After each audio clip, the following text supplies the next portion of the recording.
Sabe aquela história que te contaram sobre o mundo? Esqueça. O mundo mudou, e muito. A história agora é outra. Temos novas formas de aprender, de viver, trabalhar e cuidar. Convivemos com novas tecnologias, novas profissões e, com isso, novas exigências. Mas como se preparar para o futuro profissional nesse novo mundo? A resposta é simples. Crie uma nova história para você também. Venha para a Unisa e descubra como ser o protagonista das histórias da sua vida. São mais de 50 anos de tradição, cursos em todas as áreas do conhecimento, unidades bem localizadas e polos em todo o Brasil. Vestibular 2022, inscrições abertas. Unisa é outra história. Acesse unisa.br e saiba mais.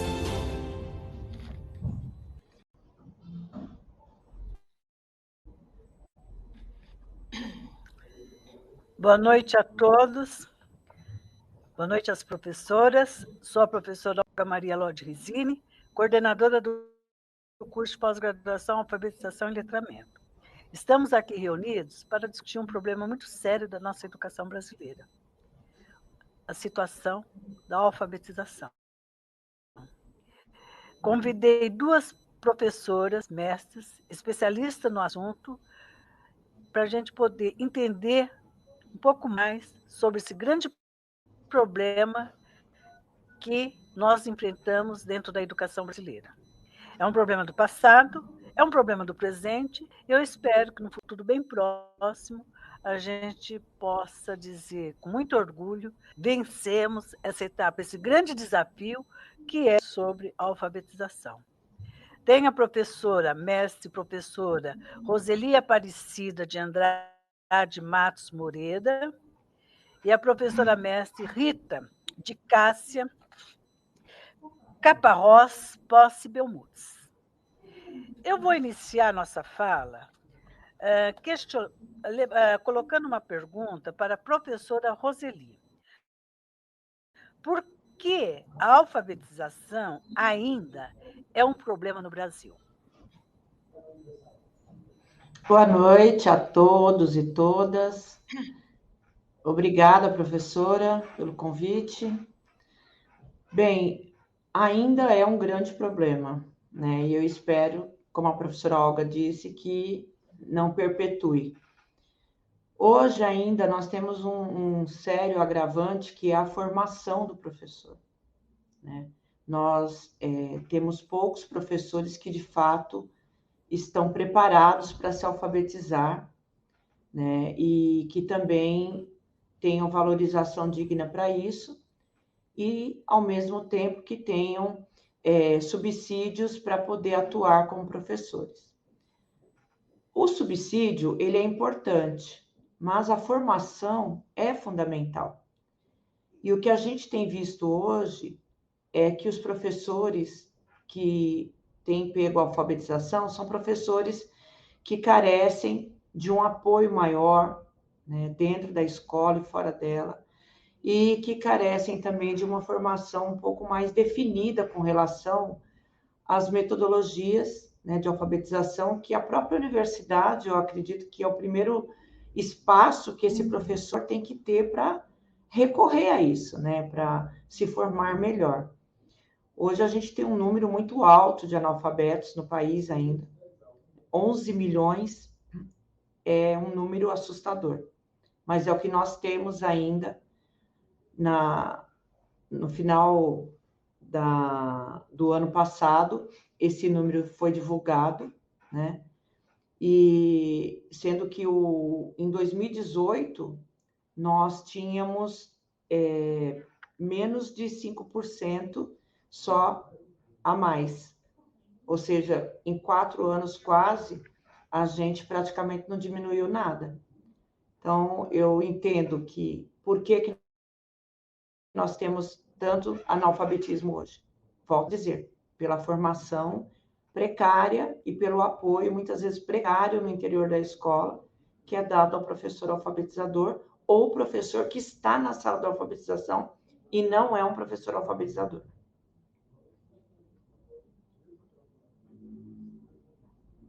Professora Rita, gostaria de fazer alguma colocação sobre o tema? Boa noite a todos, todas, aqueles que nos ouvem agora ou num momento oportuno. A fala da professora Roseli, apresentando esses números, eles não representam mesmo surpresa para a gente. Parece que eles têm persistido, né? Isso já foi super bem explanado, e eu só penso nessa situação da formação dos professores, da alfabetização, e a gente não tem nunca nenhuma receita pronta, né, professora Olga, mas a gente sempre pretende caminhos e novos projetos e enfrentar esse desafio. Então, o problema, de fato, está posto. O analfabetismo tem um número elevado, as crianças que já têm séries onde se esperaria de um modo ideal que já estivessem alfabetizadas, não o estão. Então, está posto o problema. Então, a gente sempre procura, de todos os modos, enfrentar essa situação, compreender e ver as possibilidades de enfrentamento mesmo dessa, que é o nosso propósito aqui, né? Esse encontro, debatermos a situação, principalmente nesse período pós-pandemia, né?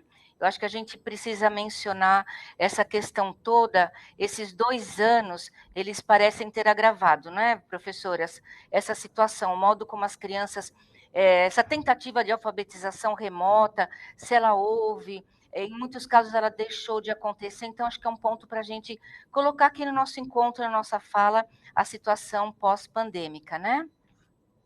Eu acho que, se a professora Olga permitir, eu só complementar, eu concordo com a professora Rita que realmente é um agravante, né? A gente tem muito analfabetismo hoje e ele vai subir esse número, infelizmente, nos próximos dados, nos próximos censos, principalmente por conta da pandemia, né?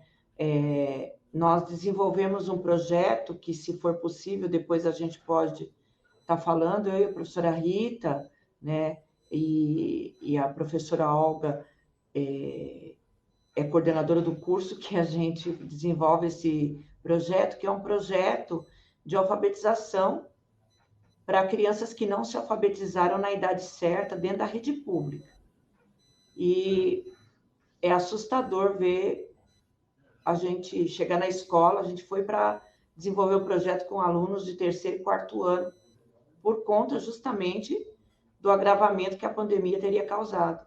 E a gente chega lá e está atuando, né, Rita, com alunos que são de 7º, 8º e até 9º ano.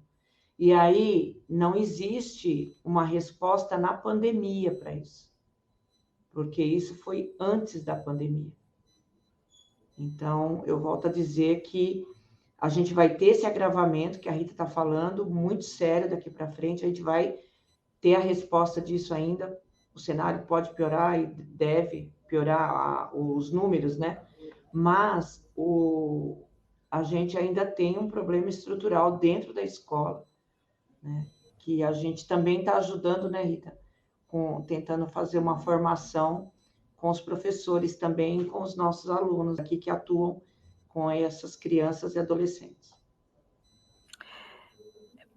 Professora Roseli, nós vamos voltar a falar sobre o projeto que vocês estão trabalhando, que eu acho que é um belo projeto. Mas eu vou voltar um pouco anteriormente à sua fala. Sendo nós, né, nós temos nosso curso Pedagogia, e quando você fala na questão da formação, eu fico pensando, o que nós, né, somos formadores desses nossos alunos, né, novos alunos, o que nós podemos fazer para melhorar? Enquanto instituição do ensino superior, e nós, representantes de um curso que é tão importante, a pedagogia, que é onde passa, né, a formação do alfabetizador, você como professora da disciplina, professora Rita, aonde que nós estamos falhando? O que nós podemos fazer para melhorar essa situação? Além da questão da vontade política, né? A gente sabe que tem tantos outros problemas que envolvem essa situação. Quando eu falei assim, é um problema do passado, né, o analfabetismo. É um problema do presente. Será que no futuro próximo eu espero, né, que a gente possa diminuir esse índice de analfabetismo no Brasil? O que está precisando de verdade? O que nós podemos fazer? Eu entendo que nós, como educadores, podemos bastante, né? Podem me julgar ingênua, otimista demais, mas eu sou otimista mesmo com a educação. E eu penso que o cenário do Brasil não é um cenário muito favorável, né? Atualmente, a gente está com um índice de pessoas em situação de miséria e abaixo da linha da miséria voltou a aumentar. E isso realmente afeta diretamente essas crianças e adolescentes, não é? Porque, mesmo não falando do projeto agora, mas assim, lembrando que quando a gente adentrou as escolas estaduais, né, aqui de São Paulo, o que nós vimos foram crianças que não tiveram acesso às tecnologias e ficaram alijadas de todo o processo de alfabetização propriamente dito, ou da alfabetização com vistas ao letramento, e continuada já nos anos do ciclo 2. O que a gente pode fazer? Eu penso que o Lucchesi, que é um educador brasileiro, e ele traz várias discussões sobre avaliação, ele diz o seguinte: toda constatação precisa de uma tomada de atitude. Não dá para ficar constatando e não fazer nada. Isso em qualquer área, né? E eu penso que o que a gente pode fazer? Muita gente já está fazendo, professora, que eu acredito. Uma boa formação, uma formação sólida para o pedagogo. Porque é muito comum a gente ver pessoas indo buscar subterfúgios em outras formações porque não estão conseguindo dar conta da tarefa de alfabetizar e de ensinar matemática, história, geografia, né? E assim, o fato de nós termos uma carga horária até diferenciada diante de muitas instituições que diminuíram a carga horária, nós mantivemos a nossa e com qualidade. Eu acho que isso já é um ponto importante que a universidade está fazendo, né? Que é dar uma boa formação e uma formação que não fique só teórica. Nós temos uma formação teórico-prática sólida. Quem trabalha com isso é quem pisou o chão da escola, né? Então, nós não temos aqui curiosos. Acho que isso já é um grande feito, né? E também é o fato de trazer os nossos alunos para projetos que eles ponham a mão na massa. Isso eu acho que tem ajudado muito. O brilho do olho deles, você sabe, professora, é visível, né? Eles falam do projeto, eu e a Rita, a gente está vendo isso toda semana, né? Que eles têm os encontros, o brilho no olho deles é muito legal, né? E então, eu penso que esses dois pilares, nós estamos com eles erguidos e sempre continuando a construção deles, mas que é uma boa formação, né? Que tem gente que fala, professora, e aí, eu devo fazer, sei lá, psicomotricidade, psicopedagogia, né? Eu falo, depende, o que você quer fazer com isso, né? Eu fiz a formação, mas é porque eu queria ser uma alfabetizadora melhor e uma coordenadora melhor, certo? Então, onde está a minha base de como alfabetizar e como ensinar de fato é na pedagogia, né? Não dá para negar isso. Professora, a senhora recomendaria, após o término do curso da graduação, a senhora recomendaria um curso de pós-graduação, vou colocar o curso que eu coordeno, e que a senhora participou na elaboração desse curso. A senhora conhece bem o curso de alfabetização e letramento da pós aqui, porque a senhora foi uma grande colaboradora na construção desse curso. A senhora recomendaria esse curso? A senhora acha que é necessário para os nossos alunos? Como uma pós, eu acho ele bem importante, porque ele vai abraçar coisas que as próprias diretrizes não trazem tão especificamente, né? E que também, só após um curso de graduação concluído, o nosso aluno consegue alcançar o olhar sobre algumas questões que a gente discute na pós, né? Agora, uma coisa que, assim, eu lembro que eu propus na elaboração do curso e que eu achei que ficou bem interessante e acaba sendo um diferencial de outros, porque o curso de alfabetização e letramento tem várias instituições, né? Mas alguns têm algumas características mais voltadas, de fato, para a alfabetização, outros fogem um pouco.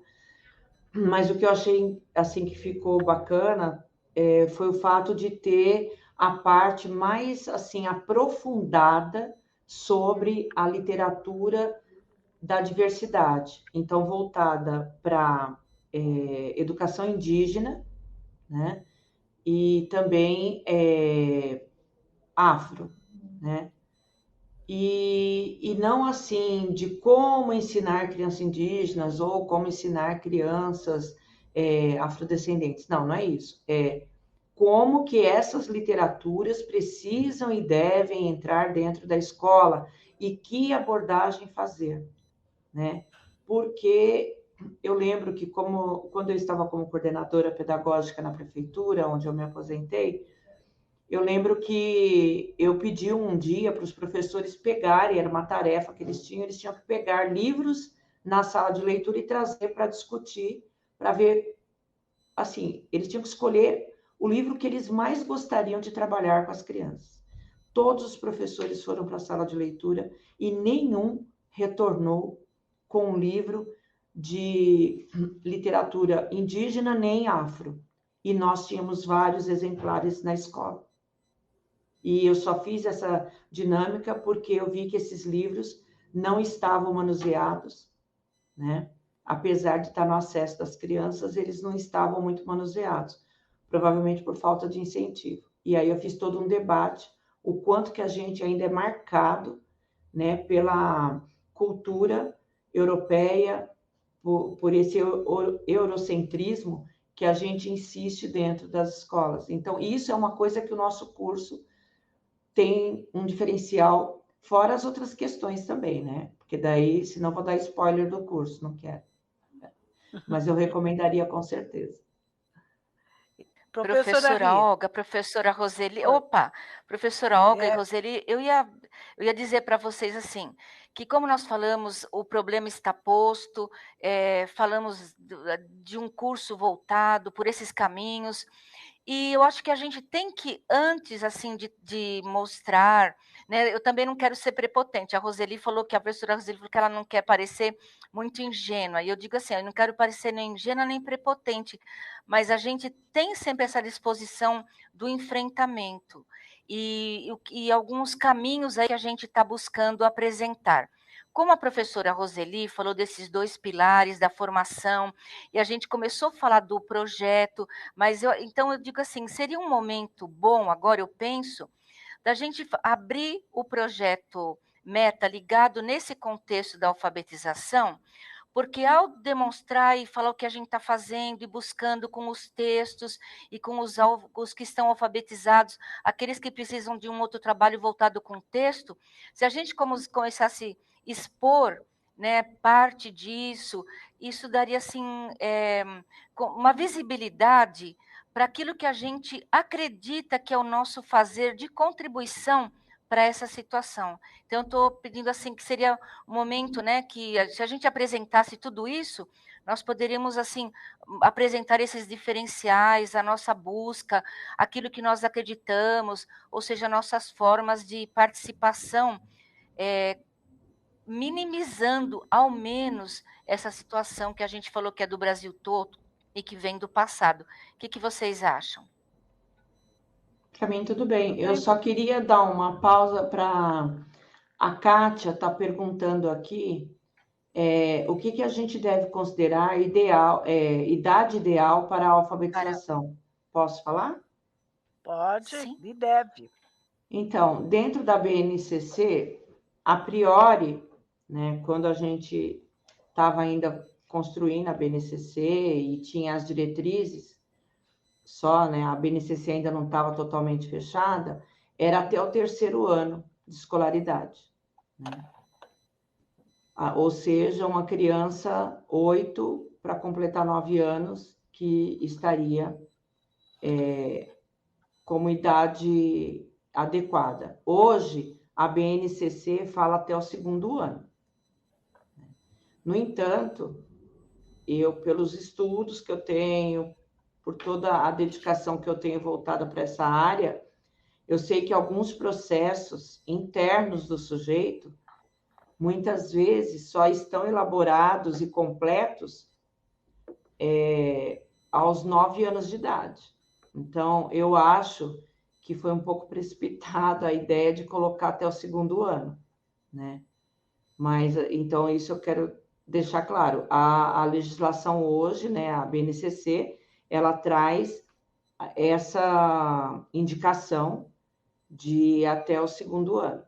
Mas a gente sabe que é a mesma coisa de dizer que ela tinha que se alfabetizar no 1º, já que essas crianças estão entrando com 6.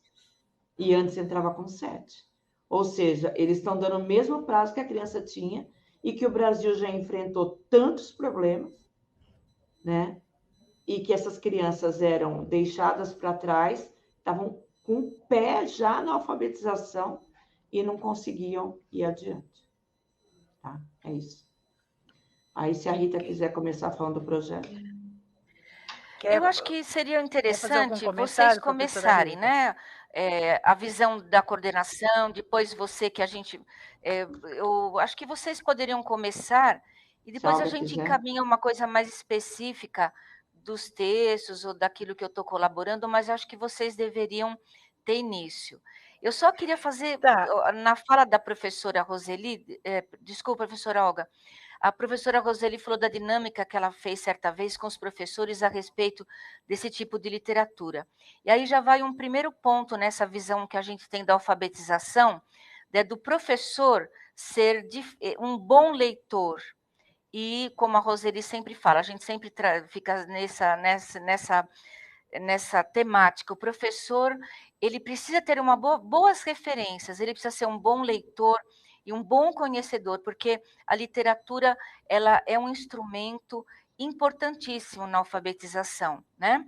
Então, a criança não precisa saber ler e escrever para apreciar, para criar histórias, né? Para desenvolver os seus textos. Então, a presença da literatura também é um pilar importante na alfabetização. Só para completar essa fala, que é muito importante, da professora Roseli. O discurso dele tem que passar pelo corpo, né? Se o professor está ausente dessa formação ou com alguma coisa que ele deixou de lado, é essencial que o professor seja um bom leitor e tenha boas referências. Professora, antes da gente falar um pouco do projeto, por conta até o projeto para dar um pouco de sustentação do curso de pós-graduação, alfabetização e letramento, e a senhora está falando muito texto, eu vou fazer uma pergunta para a senhora, que eu, assim, conversa, eu escuto a senhora falar muito. Quando a senhora fala, o que são textos verdadeiros? E o que tem esses textos verdadeiros ligados com o processo de alfabetização? Tá, então, vamos ver. A gente fala muito em texto mesmo. O que são textos e a gente trata verdadeiros? Textos reais, qual é essa né? relação? Quando você fala texto verdadeiro, que relação que tem? Que relação que tem com o processo de alfabetização? Tá bom. Quando a gente fala em texto verdadeiro, a gente precisaria, antes de responder essa pergunta, eu pediria para a gente falar de cartilha. Então, se a professora, eu gostaria que a Roseli falasse um pouquinho antes da cartilha no processo de alfabetização e, em seguida, mostrar uma visão atualizada de texto, né, daquilo que a gente sempre conversa. É um texto real, ele tem um uso social, então ele vai dar uma visão totalmente diferente ali para o aluno, para o professor, mas eu acho importante falar de cartilha antes. E a cartilha, eu acho que vocês têm mais Será que propriedade nós para falar precisamos de de cartilha, cartilha, né? Roseli, para Dessa cartilha que tem sido alfabetizar? usada. Oi. Então, Né? essa Falar da discussão... cartilha e depois passar para o Para dar texto. conta da alfabetização? Não, né? Precisamos da cartilha para dar conta da alfabetização, conseguir alfabetizar? Não, eu estou Não. perguntando. Hoje Eu eu só estou costumo perguntando. dizer que meus alunos até falam, quando eu entro nessa temática, eles falam, professora, mas eu aprendi com a cartilha. Eu falo, não, eu acho que você aprendeu apesar da cartilha, né? E a cartilha, ela, assim, não vou dizer que ninguém se alfabetize pela cartilha. Pode acontecer de se alfabetizar e várias crianças se alfabetizam. No entanto, justamente aqueles que chegam na escola, que são os que vão se alfabetizar em idade posterior ao esperado, esses são os que mais dificuldade terão com a cartilha, porque eles chegam no nível de escrita anterior aos que conseguiram se alfabetizar, né? Ontem eu ainda estava discutindo isso com a minha turma e um aluno falou assim, mas eu passei de ano com a cartilha, eu me alfabetizei, né? Daí eu falei para ele, pois é, eu também, só que 50% da minha sala ficaram para trás. Eu lembro disso, de vários colegas não aprovados. E os números, quando a cartilha estava com tudo dentro das escolas, os números eram esses. Era de 50% fora da escola, fora da aprovação.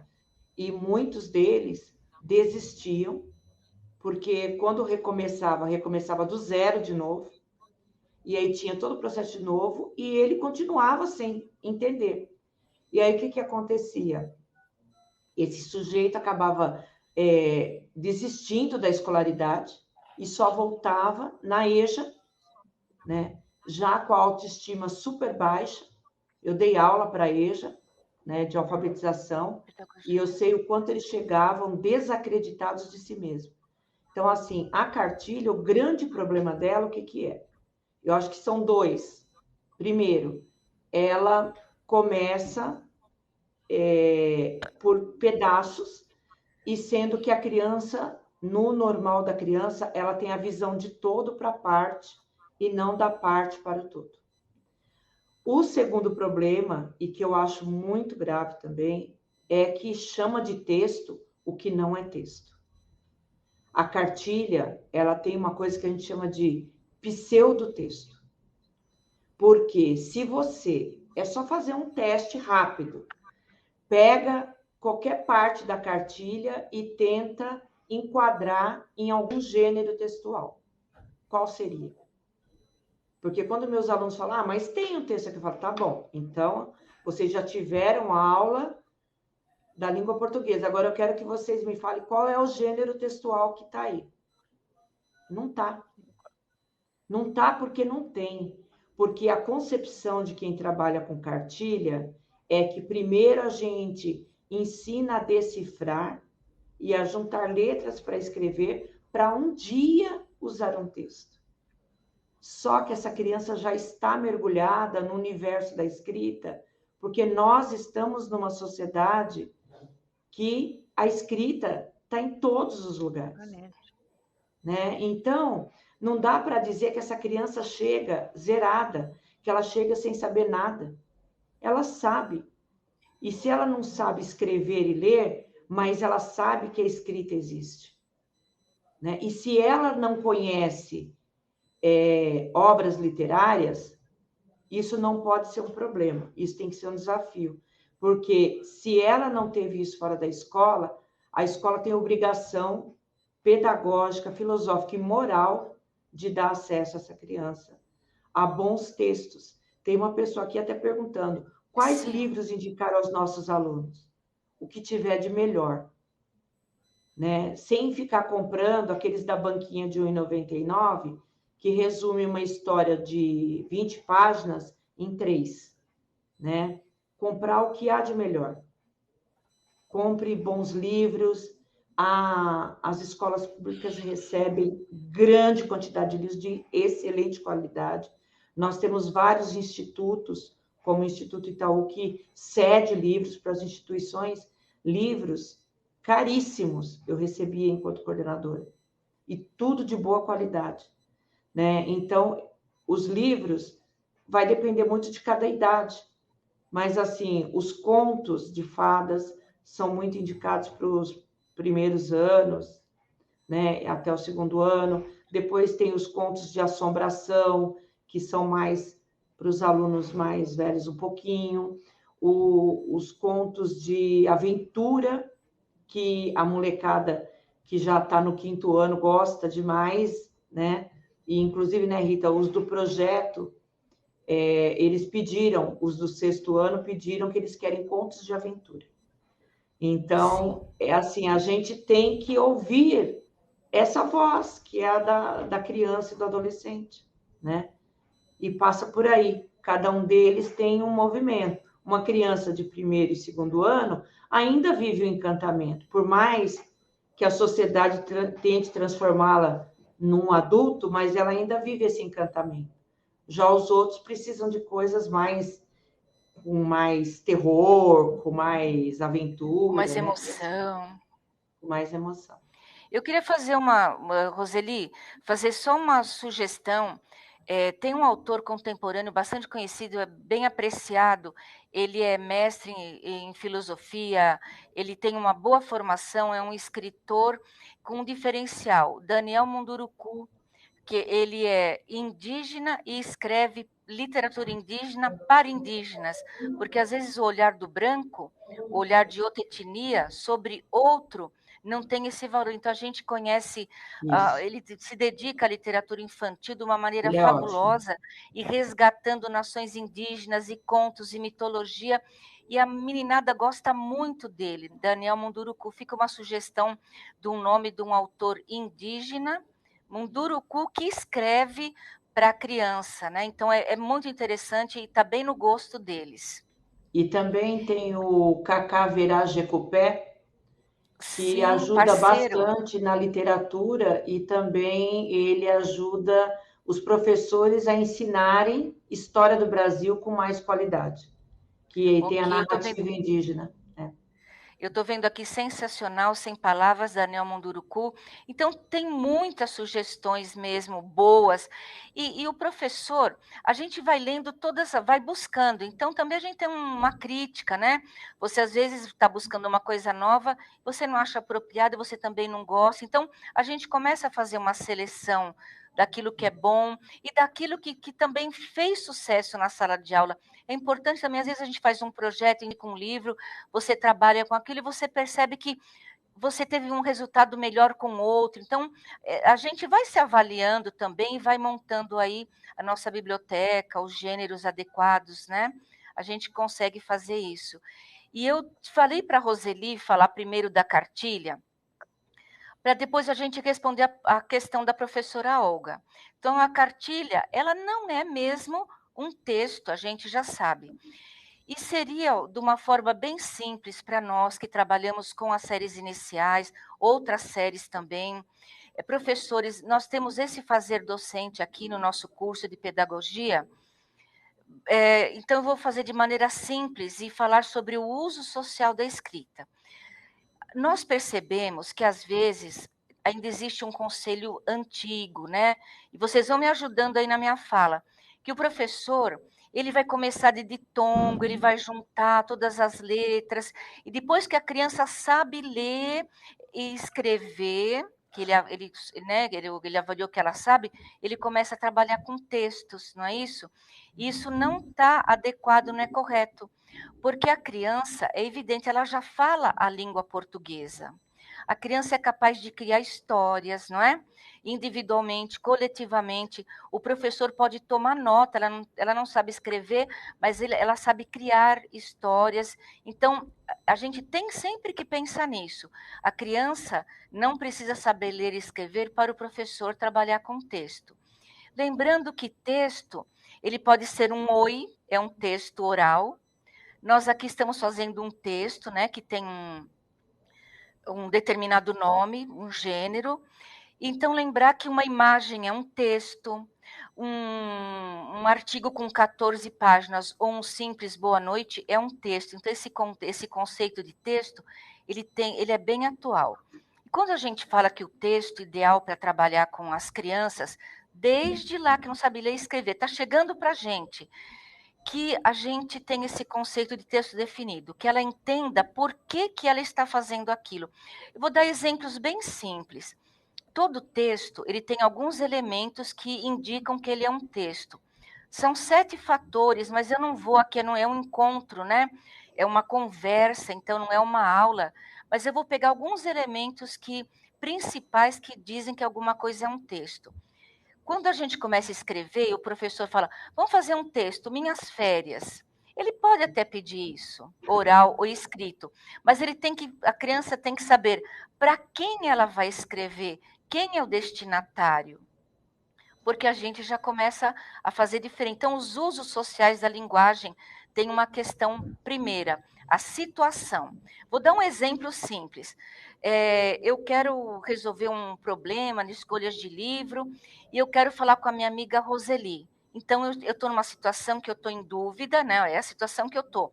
Eu estou montando um planejamento, eu tenho que apresentá-lo, eu quero escolher alguns livros e eu gostaria de ter sugestões, trocar ideias.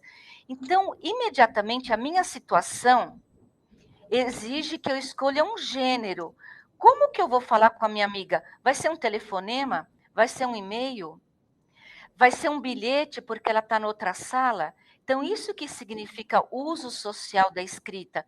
Eu escrevo porque eu estou numa situação, então eu tenho que escolher um gênero. Eu acabei o curso, então eu vou à secretaria, eu não vou fazer um bilhete. Que gênero que eu escolho para pedir meu diploma? Um requerimento. Então, vejam que não existe tipo de comunicação escrita, oral, que não passe por um gênero.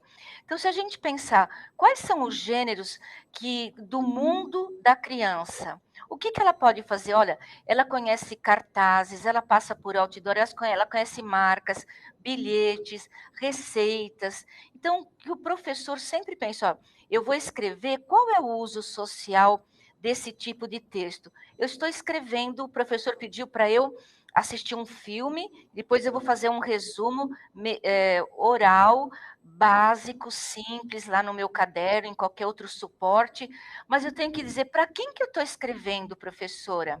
É para você ou é para o meu amigo? Porque, na verdade, quem dirige o discurso do eu é o outro. Eu não falo com os meus amigos como eu falo numa palestra formal, ou com os meus filhos, com um colega. Então, esses saberes, eles podem ser adaptados com as crianças. Então, sempre saber que situação que eu escrevo, para quem eu estou escrevendo, e aí eu ter esse destinatário. Saber quem é o destinatário já muda todo o contexto. Então, eu estou dizendo assim, de modo geral, que essa escolha do gênero textual, ela é importante para a criança, que ele trabalhe textos real. Então, se eu falo, sei lá, até ia brincar, o cachorro bebe na cuia, a cuia de coco, eu quero a cartilha do meu tempo. Não é um texto real. Texto real é um bilhete que eu escrevo para minha professora, né? Ou que a minha mãe escreveu, né? Professora, meu filho hoje tem uma consulta, então eu peço a você que quando chegar a tal hora, você possa encaminhá-lo. Isso é um texto real. Então, a criança escreve um bilhete real. Professor, eu gosto de você, feliz dia do professor. Ou seja, textos de uso social. Eu não sei se eu fui clara, se eu me fiz entender, mas eu sinto que vocês complementem aí essa ideia de como adaptar texto real para... Eu tenho que resolver um problema sério com uma pessoa, uma amiga, um parente próximo, é uma coisa delicada. Eu falo, vou fazer uma carta. Não vou fazer um bilhete, nem um telefonema, pede uma carta. Então, eu estou fazendo uma carta real, é um texto real. Estou escrevendo para essa minha amiga, eu tenho um assunto definido, eu sei que ela vai ler, eu escolho a linguagem adequada também. Então, esses fatores, tranquilamente, eles podem ser adaptados, né? Desde cedo lá nas séries iniciais, e isso faz parte aqui do que a gente pensa a respeito de texto. Seria isso, professoras? Será que eu respondi? que vocês propuseram, o pessoal que nos ouve também. Eu não sei se eu pude ser clara, né, nessa minha fala. Sim, Foi com certeza. clara, professora. Que bom. Com certeza. Ficou E aí, muita comparando com o que eu clareza, tá? falei, comparando com o que eu falei, dá para ver que realmente o texto da cartilha não é texto. É um Não é pseudotexto. texto, né? Eu não queria falar, não, mas nós todos passamos pela cartilha, né? Mas é isso daí. Né? Desde quando eu trabalhava com magistério, eu questionava que eu não preciso de uma cartilha para alfabetizar. Existem outras formas mais enriquecedoras, mais verdadeiras possível, mais próximas dos alunos. Né? Mais Porque verdadeiras. às vezes a gente ignora tudo aquilo, é verdadeiro, ignora tudo aquilo que ele chega com uma bagagem dentro da escola.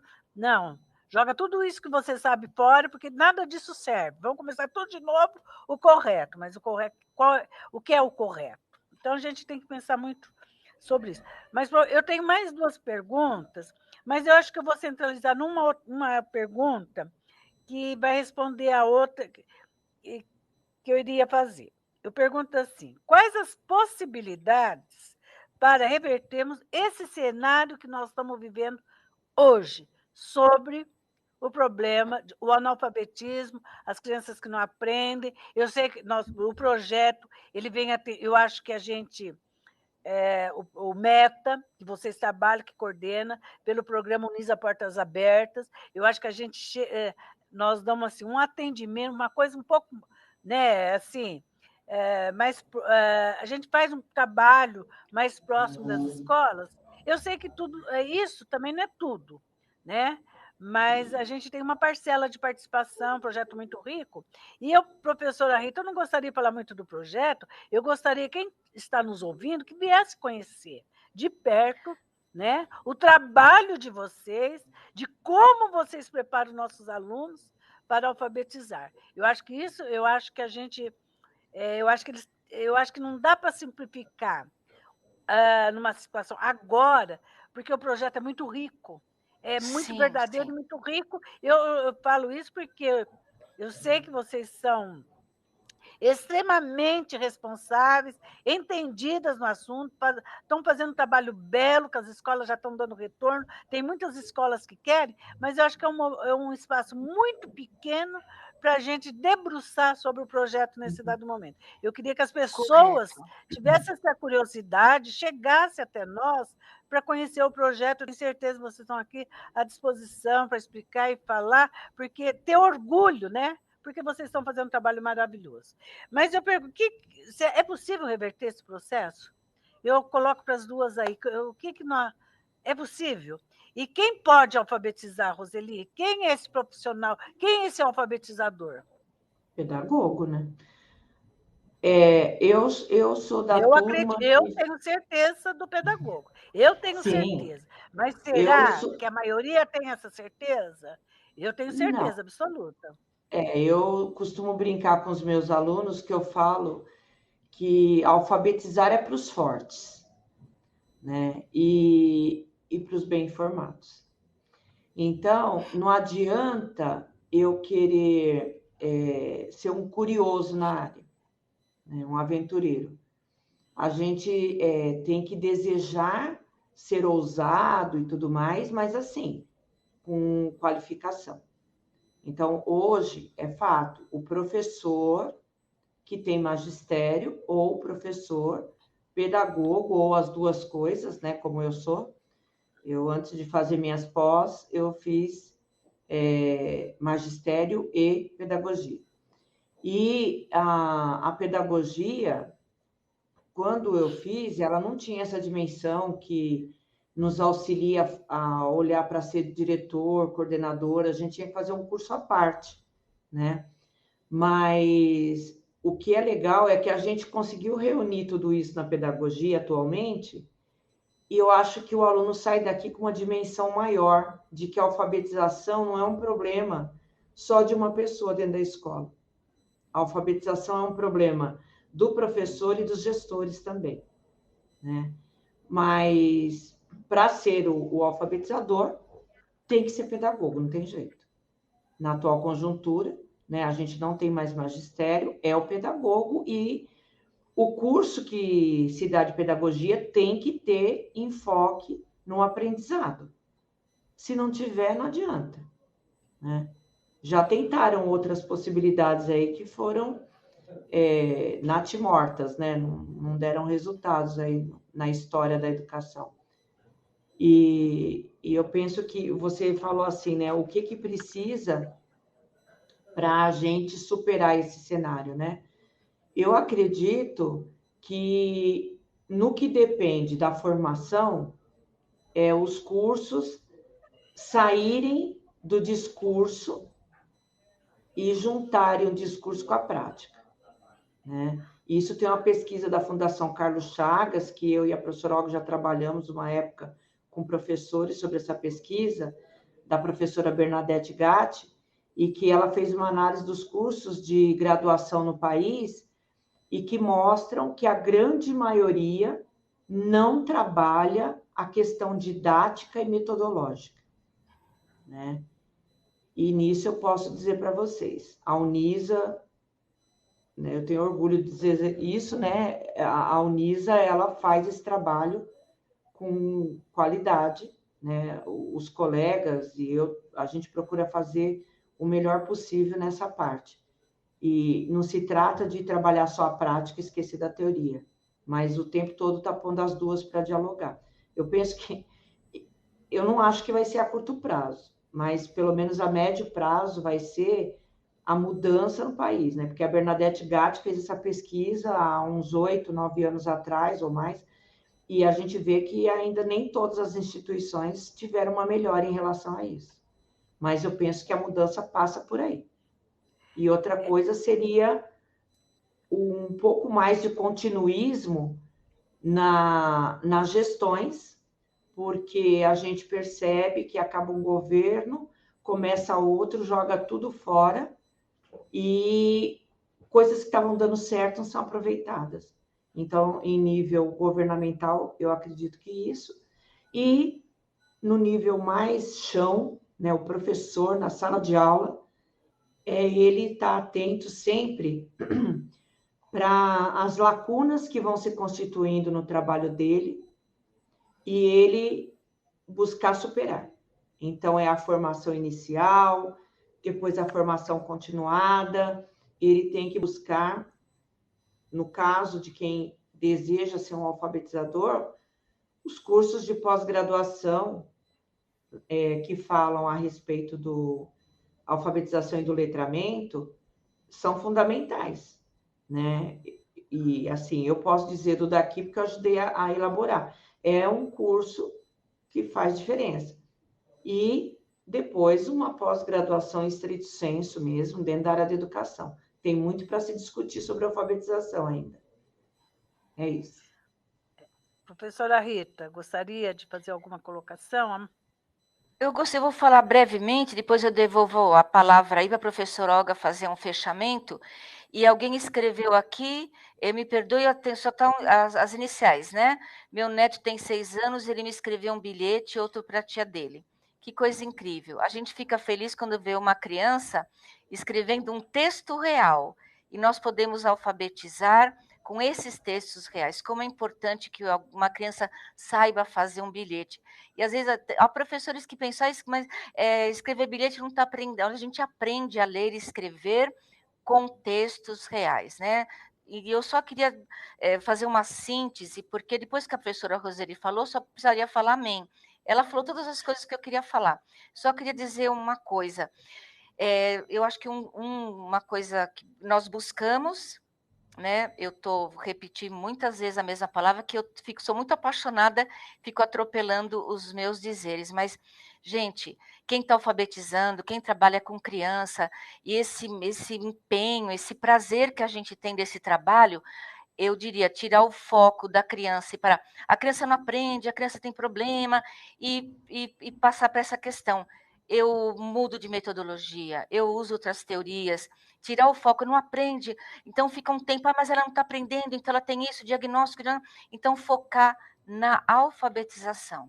Então o professor ela tirar o foco da criança e pôr numa outra atitude, na busca de uma nova teoria, um novo método, enfim. É isso. Eu creio que se as atitudes individuais, locais, eu acho que com o tempo, eu espero que elas façam uma diferença regional, global, é o que a gente busca. Se a gente não acreditasse que isso é possível, a gente não estaria aí com essa boa vontade e com esse desejo de que as mudanças realmente aconteçam. Então é isso. Olha, eu não sei, eu não estou vendo o chat, não sei se tem alguém que gostaria de perguntar alguma coisa, vocês estão vendo? Eu não Eu estou consigo ver vendo aqui. aqui. Tem a Quer que eu Vânia, leia? que é aluna da Unisa, Aham. ela faz ciências contábeis, Ah, o que né? que ela pergunta? E é legal ela estar aqui, né? Porque Nossa, eu acho muito bom. que já fica convidada que ao terminar ciências contábeis venha para a gente, Vânia. Que legal, Eu achei que, bacana. olha, eu sou formada em pedagogia, olha que coisa deliciosa de ler, vocês são muito excelentes, maravilhosa essa aula, parabéns, mesa Mesa maravilhosa. maravilhosa. Ficou alguma coisa sem responder, talvez a Roseli pudesse responder rapidamente, que ficou. E aqueles cadernos de caligrafia podem auxiliar ou atrapalhar nesse processo? Ficou sem resposta, vamos... Não, eu costumo falar que tem muito aluno que me pergunta a respeito do caderno de caligrafia, né? E eu penso assim, a gente tem várias demandas quando pega uma criança para alfabetizar, né? São muitos problemas, e até a Rita estava falando, tirar o foco da criança, eu entendi perfeitamente o que ela falou, que é tirar o foco como se ela fosse um problema, Problema, né? exatamente. Mas Ela não assim, aprende. mas recolocar na sequência o foco para como ela aprende, né? Perfeito. E aí o que acontece?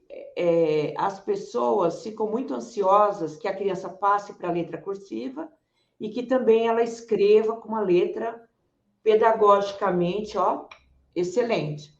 Bonito. Só que a letra tem um traço muito forte da personalidade e até do uso que a pessoa faz. Se é uma pessoa que trabalha como a Vânia em ciências contábeis, né, a escrita está muito mais voltada para o cálculo e, em geral, os escritos são mais expressos e por isso precisa de uma letra também mais rápida, né? E talvez ela até faça uma escrita que não seja uma letra tão pedagógica, mas não precisa mesmo, não é? Porque hoje a gente pouco escreve com caneta em situações que não sejam escolares. Então, o caderno de caligrafia não é que tem que rasgar. Eu acho que se a criança deseja melhorar a letra dela, está muito incompreensível, eu acho que pode ser usado, mas para que ficar passando um monte de A, B, B, B? Passa uma letra de música, uma poesia, uma coisa gostosa que ela consiga fazer. Mas, assim, isso é quando ela chegou lá no 4º ano e ela não conseguiu ter uma caligrafia que as pessoas entendam. Não é comunicacional, não é? Até porque nós temos alguns casos, e aí tem que ser avaliados, de disgrafia, mas tem que ver se é o caso da criança. Às vezes, a passagem da letra de forma para cursiva foi feita às pressas. E por isso essa criança tem uma letra assim, ruim, né? Mas eu, sinceramente, deixo isso como 10ª categoria de trabalho, né? Eu acho que tem muita coisa antes, que é saber ler, compreender, saber entender o que leu, saber por que escreveu daquele jeito, né? As reflexões sobre escrita e leitura são muito mais adiante do que a caligrafia. Tem uma pergunta aqui, a Josiane está dizendo, peraí, antes dela, sou formada em pedagogia, vocês são muito excelentes, maravilhosa essa aula, parabéns. Eu sou formada, Maria José, em gestão de RH e pós em psicologia organizacional. Amei a palestra. Que bom. Ó, tem 2 formações interessantes aí. Vem fazer pedagogia, que você pode ser uma boa gestora de escola também. A Josiane está dizendo que ela quer a pós em alfabetização e letramento. Será muito bem-vinda, né, Olga?